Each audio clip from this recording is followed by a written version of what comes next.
ya. Pertama, saya mengambil ini dari kata-kata ibu. Putra ibu itu adalah seorang perempuan awalnya. Karena tadi kan memasak ya. Ibu ada kata memasak. Oh, putri. Iya. Awalnya saya itu memasak. Tapi ternyata laki-laki sudah ya. Ada nanti ini poinnya. Terus kedua tadi ada bakat minatnya yang ibu sudah bagus ibu arahkan terhadap Ananda Liwa ini ya. Pertama-tama sebenarnya ingin saya menyampaikan aspirasi kepada ibu, apresiasi bahwa ibu sudah sebegitu semangatnya dalam memberikan bimbingan dan pelayanan kepada putra ibu. Saya salut kepada ibu, alhamdulillah sampai saat ini semangat. Itu yang harus ibu bapak semuanya contoh. Tepuk tangan untuk ibu. Dari minat dan bakat yang pertama, walaupun itu laki-laki, saya mengambil poin yang tadi ya, memasak, berarti ibu sudah punya sebenarnya poin itu. Kemudian ada kesenangan-kesenangan yang lain ya. Kalau tadi ibu mengajarkan basket, oke bu, kita main basket yuk bu sama saya, karena saya suka banget basket, voli, pingpong ya. Itu. Jadi anak kita latih. Jangan biarkan anak berdiam diri, tidak bergerak, tidak boleh ya bu ya. Apapun bakat anak, minat anak, kita harus selalu dampingi, gitu ya. Harus selalu bergerak. Karena otot yang tidak digunakan bukan dipertahankan biar tetap bagus, justru kalau tidak dilatih nanti akan semakin melemah, gitu ya. Justru anak harus selalu bergerak, hanya bergeraknya ke hal-hal yang positif, gitu. Nah, jadi untuk anak Liwa ini saya sudah bagus. Adapun yang menurut ibu kemunduran, yang tadinya bisa ini bisa itu, sekarang mengalami kemunduran. Nah, anak itu masa-masanya kan ada bu, ya, masa lagi semangatnya. Di dalam tumbuh kembangnya pun itu kan ada masa-masanya. Ada masanya dia semangat, ada masanya dia kurang semangat. Itu yang harus kita cari. Apa sih yang menyebabkannya? Anak ibu dalam usia remaja, masa puber, ya. Nah, itu juga kita harus tahu. Karena pubertas anak-anak kita itu sama bu dengan anak-anak pada umumnya. Jadi sama. Walaupun perkembangan mentalnya ya berbeda dengan anak pada umumnya, tapi dalam hal yang itu apa namanya kayak pubertas atau senanglah kepada seseorang itu sama bu, gitu ya. Nah itu juga yang harus menjadi perhatian dari ibu bapak. Jadi anak senang kepada seseorang seperti itu. Nah mungkin masanya dia pubertas itu yang membuat dia tidak semangat, barangkali ada yang dia senangi. Bisa senang itu kan bisa benda, bisa orang, ya. Dia belum menemukan cara, gitu ya. Karena anak itu jangan salah ya bu ya. Anak itu tidak punya cara untuk menyelesaikan masalahnya sendiri, punya bu. Hanya kadang-kadang kita memang tidak tahu, gitu. Nah itu ibu harus tahu apa yang menyebabkannya dulu, sehingga anak ini menurun. Tapi saya apresiasi juga nih kepada Bu Rosa, berarti Citra Manda ini menarik untuk ibunya Liwa, ya kan? Lah iya kan, tadi dia udah pindah-pindah kemana gitu ya. Nah, akhirnya kembali lagi ke sini, ke istri tua. Ya kan? Nah, kan yang merasakan ibu, saya tidak akan tanya bagaimana di sana, tidak akan. Sudah kembali ke sini aja berarti ada sesuatu di sini, ya enggak? Nah, itu ya. Nah, ini untuk catatan untuk ibu bapak guru di sini ya, bahwa temukan bakat dan minat anak. Temukan apa yang menjadi anak, karena memang ada masanya anak malas. Suka di sini ada enggak yang kadang-kadang anak lama tidak bersekolah? Ada. Karena bisa itu dari anaknya sendiri, bisa juga dari orang tuanya. Ya, kenapa? Karena tadi orang tuanya, orang anaknya nggak ada perubahannya gitu-gitu aja, malas nganterin, udah jauh-jauh. Nah, akhirnya kan itu bebas kepada anaknya gitu ya. Tapi saya harapkan itu tidak ada ya yang seperti itu. Insya Allah anak-anak kita sebenarnya semangat belajarnya itu alhamdulillah ya bagus. Karena apa? Apalagi kalau misalnya suka diberikan uang jajan, diberi uang jajan tidak Bu? Ada yang dikasih, ada yang tidak ya. Kadang-kadang katanya gitu ya, katanya kalau tidak pergi sekolah kan tidak dikasih uang. Jadi anaknya mendingan pergi ke sekolah karena akan dikasih uang. Ya enggak? Iya, ada yang begitu. Karena kalau saya memang termasuk orang tua yang tidak pernah memberikan bekal uang ya di usia SD. Karena kan sekolahnya masih bisa jalan kaki, jadi kan tidak perlu untuk transport. Yang sudah di SMP pun waktu itu diberikannya juga untuk transport karena bekal selalu dari rumah. Itu lebih aman. Jadi anak tidak jajan di luar, gitu ya. Jadi itu.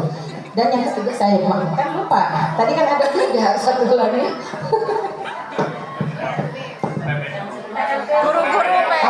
Guru PLB. Padahal tadi udah jadi catatan. Nah kan gitu. Maklum nenek-nenek udah cucu 5 Bu. Lupa jadinya ya. Itulah. Kemana sih yang jurusan PLB? Entah Bu. Saya juga bingung. Kita ini kan berada di antara 2 perguruan tinggi yang menghasilkan tiga perguruan tinggi yang menghasilkan sarjana PLB. Ada UPI, ada UNJ, ada UNINUS, gitu ya. Tapi kenapa kok tidak ada yang nyangkut di sini ya? Saya juga nggak tahu kenapa ya Bu Rosa. Nah, tapi yang pada umumnya guru-guru PLB itu lulusan PLB itu lebih tertarik ke klinik-klinik Bu dengan bekal tadi karena mereka tahu fisioterapi, tahu terapi wicara. Jadi sudah punya ilmu ke PLB ya.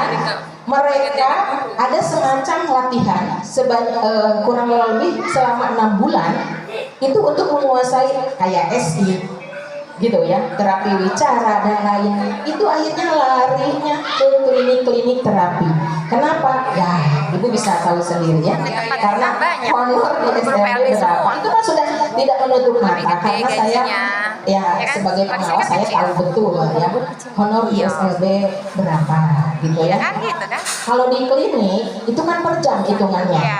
Per jamnya itu udah ketahuan. Kalau dia pegang satu harinya misalnya 5 jam saja, kali yang paling rendahnya aja 50.000 ya kan, 250 kali berapa dalam sebulan dia itu yang menjadi iniannya.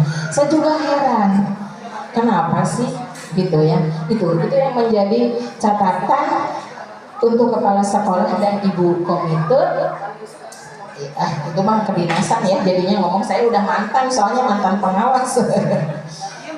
Ya. Jadi kalau bisa dikejar minimal untuk yang S1 itu honornya itu paling sedikit 1.500.000 Bu Rosa. Pada saat saya pembinaan di Kabupaten Bekasi, saya mengejar itu ke sekolah itu, ke yayasan, ke komite minimal 1,5 juta biar kita bisa bersaing dengan klinik-klinik gitu. Karena ya itu masa udah S1 honornya di bawah 1 juta. Nah, komite tadi saya colekkan komite.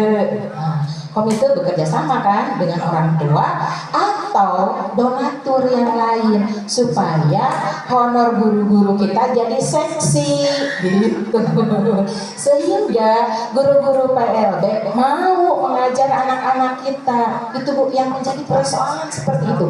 Karena memang dari pemerintahnya Bu, saya memang masih orang pemerintah karena saya ASN ya, pensiunan ASN gitu ya.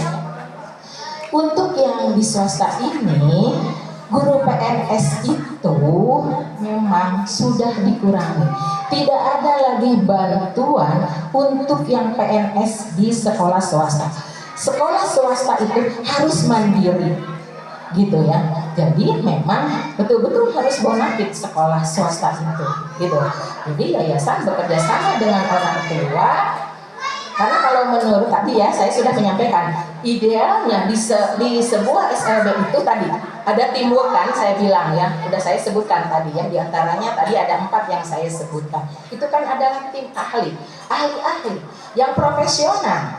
Nah, kan profesional itu kan sudah ada kan ininya paguk bayarannya seperti apa gitu ya. Tapi dengan tanpa tidak seperti idealis seperti itu pun, alhamdulillah di sini sudah berjalan dengan bagus gitu ya, dengan bimbingan pengawasnya tentunya. Nah, kita pertahankan yang ada dan selalu tingkatkan kemampuan daripada guru-gurunya serta tenaga kependidikan yang ada di Citra Mandala ini di dalam hal penanganan untuk anak-anak gitu ya. Ibunya juga main handphone juga, jadi anak ini masa saya bilang 5 menit untuk konsentrasi 24 jam itu sangat sulit diterapin dalam keluarga. Maka salah satu pilihan kami tertumpu kepada sekolah, tertumpu kepada sekolah yang di sini. Maka kami apapun yang dikatakan guru ini kami nggih bahasa Jawa ya. Kami ke sekolah nggak bisa pakai kaki, pakai tangan gitu. Kami siap lakukan itu. Asal anak kami benar-benar di sini itu, karena tidak ada pilihan bagi kami. Kami mau nyekolahkan tempat lain mahal bu. Nggak ada yang kurang dari 500.000 per bulan sekarang. Di negeri, seperti Ibu sampaikan tadi, alasan guru kekurangan. Nah, dan ini sebenarnya sebagai gugahan emosional seorang ayah punya anak yang seperti itu, yang saya salahkan adalah pemerintah 100%. Kok kenapa ini tidak diprioritaskan kepada para dewan guru, mau ada PLB ataupun tidak? Kenapa ini tidak dilakukan monitoring secara langsung dari pemerintah daerah? Gitu nah. Lihat kondisi guru-gurunya di situ. Pertahankan guru-gurunya di sana. Makmurkan mereka di sana. Maka tidak ada keadilan pendidikan di Indonesia. Mudah-mudahan ke depan kita dapat keadilan itu ketika pergantian rezim. Itu harapan saya. Nah, agar apa? Kata Ibu tadi PLB ya, kok kenapa tidak ada ngajar? Saya pikir bukan masalah mereka bekerja di klinik. Saya tidak menuduh mereka mengejar keuangan, tetapi mereka menyimpan suatu ketidakadilan juga. Di negeri, umum, dan sebagainya. Betapa banyak mereka sekarang ini. Jangankan saya mengatakan gini, di pesantren bu, di pesantren kita menyekolahkan anak, ada yang pesantrennya membutuhkan 12-20 juta biayanya. Karena Indonesia ini sudah konsumtif bisnis itu. Mohon bimbingan Ibu bagaimana kami menghadapi ini di rumah. Kalau di sekolah kami sudah anggap sudah bagus semua. Di sini sudah bagus semua. Nah, itu sudah penerapannya bagaimana dan bagaimana sudah bagus semua. Alhamdulillah. Dan mudah-mudahan para ibu guru yang di sini, saya tidak melihat daripada faktor nilainya, tapi Allah yang berikan nilai itu. Nah, itu. Allah yang memberikan nilai itu. Itu aja bu usulan kami tadi. Kalau ibu ngobrol dengan bupati, sempat ngobrol dengan bupati atau DPR, tolong sampaikan bu. Itu perhatiin yang di SLB, yang di negeri gak usah diperhatiin. Mereka pegawai negeri bu, tiap bulan ada gaji mereka.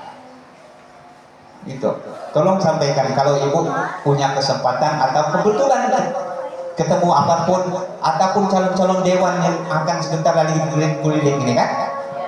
Nah, itu kita juga kepada orang tua murid ya, ayo kita sama-sama menyampaikan kalau ada misalnya selewaran calon atau dewan lewat kita sampaikan pesan yang sama. Jangan minta amplop sekarang. Nah, kalau mereka duduk, kita minta mereka perhatikan anak-anak ini. Bukan anak kita aja, banyak yang di luar sana tidak punya kesempatan belajar tuh. Ini alhamdulillah anak-anak kami punya kesempatan belajar. Bagaimana yang di luar sana? hanya tertidur, hanya duduk di beranda rumah atau di samping rumah dengan tidak punya kemampuan apa-apa. Itu aja demikian Bu. Mungkin ini sebagai banyak yang masukannya dan mohon bimbingannya kepada Ibu Guru.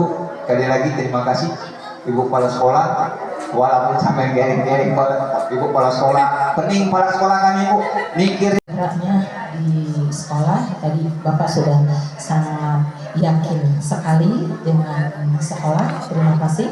Mudah-mudahan sekolah lebih meningkatkan lagi ya Pak ya, sesuai dengan kebutuhan putra Bapak. Karena memang salah nanti dulu. Kemudian tadi Bapak minta bagaimana untuk di rumah. Padahal seperti yang tadi sudah Ibu Irwan sampaikan, bahwa pendidikan yang pertama itu adalah pendidikan keluarga, ya.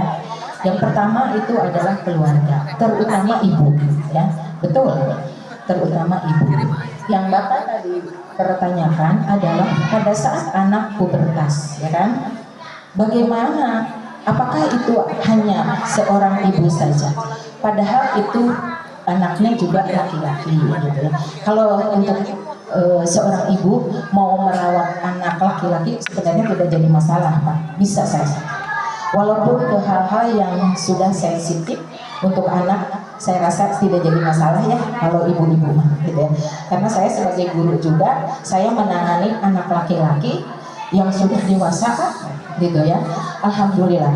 Malah itulah yang saya angkat menjadi tulisan saya, sehingga saya menjadi juara di tingkat provinsi sebagai kepala sekolah dalam penanganan anak yang sudah badannya tinggi gede Pak, lebih besar dari Bapak ini barangkali ya, itu anak gitu ya.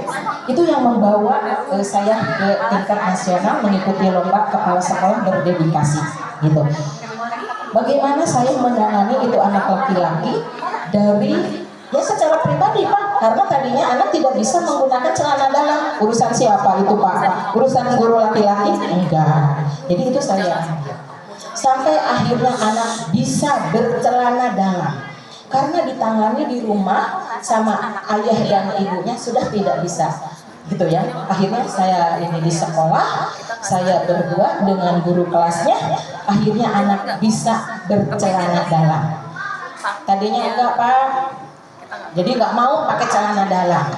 Kebetulan celana luarnya itu bolong. Nah, kebayang kan bolong. Nah, ini anak laki-laki celana luarnya itu bolong, nggak ada celana dalam. Kalau ada celana dalamnya kan nggak kelihatan ya.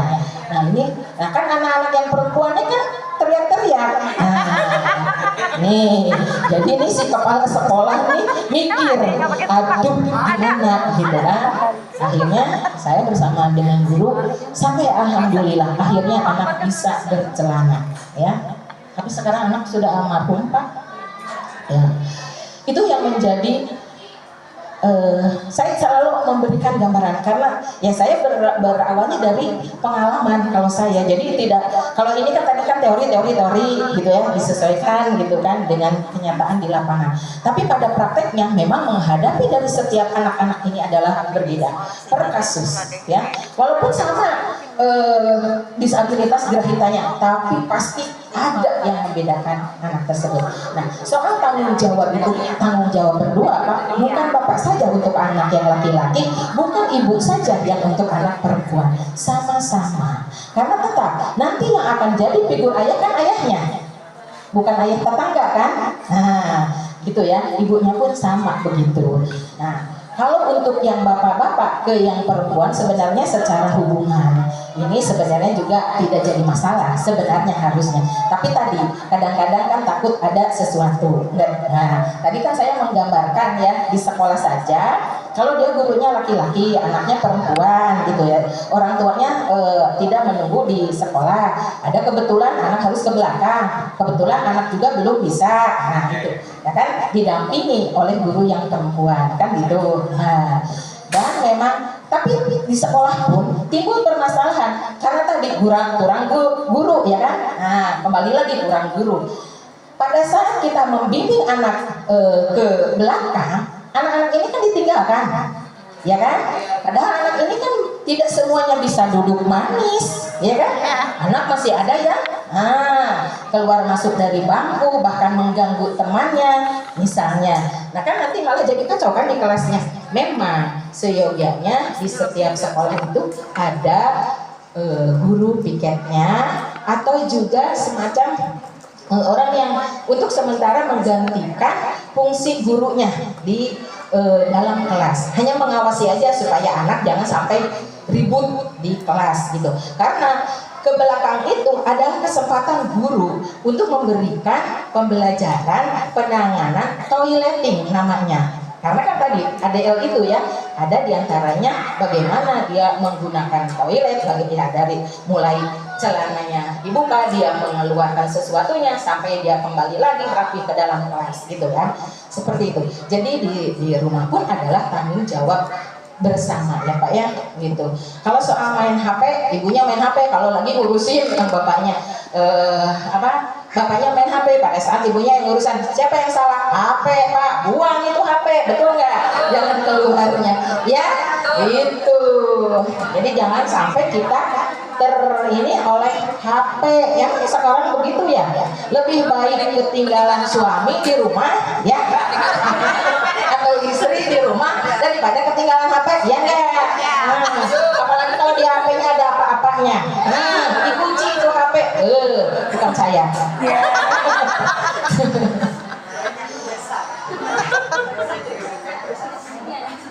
Semangat ngobrolnya.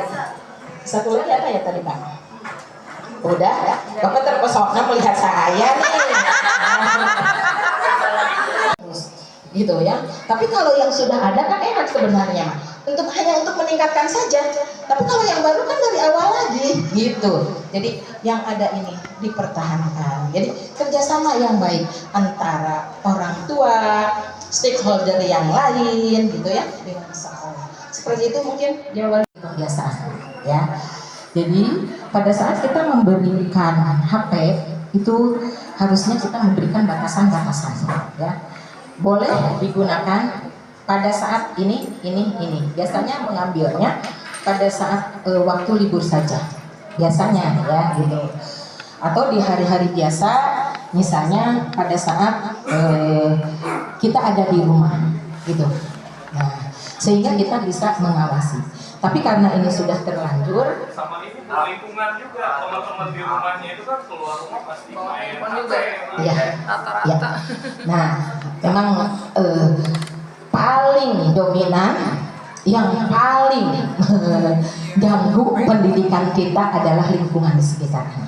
Yang mana kita tidak bisa kan memberitahukan, hai anak itu gitu ya, anak tetangga kan nggak bisa, berarti kan kita ke anak kita sendiri. Nah, mungkin begini saja Pak, Bapak nanti bekerja sama dengan guru-guru ya untuk waktu-waktu penggunaan HP, terus manfaat dari HP itu ya apa saja, pasti harus mengarah ke hal-hal yang positif. Apalagi kalau tadi yang kontennya untuk belanja, tahu-tahu kita harus datang pengantaran harus bayar sekian, itu Pak ya. Nah, itu betul-betul harus segera Bapak cari itunya ya, caranya nanti dengan guru-guru.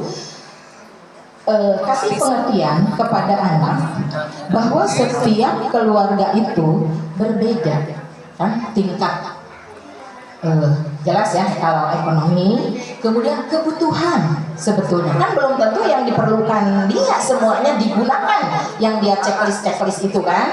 Nah, jadi harus bisa memilih mana yang paling penting gitu ya. Jadi penerapan yang paling penting yang berhubungan langsung untuk anak tersebut gitu. Itu Bapak harus memberikan pengertian itu dengan guru di sini gitu ya.